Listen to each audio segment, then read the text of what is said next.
आहे. आपल्या T वॉर्डच्या assistant municipal commissioner कोण आहेत, त्या पण एक महिला आहे.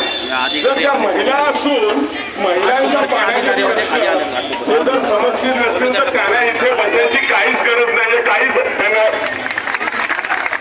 त्यांचा अधिकार नाहीये. हॅलो हा, आणि आता कोणीतरी म्हणाल की बाबा जोडींच्या कारणाने आम्हाला पाणी मिळत नाही. मी स्वप्ननगरीमध्ये स्वप्न संगीत सोसायटीमध्ये राहतो. आम्ही 1986 आलो तिकडे.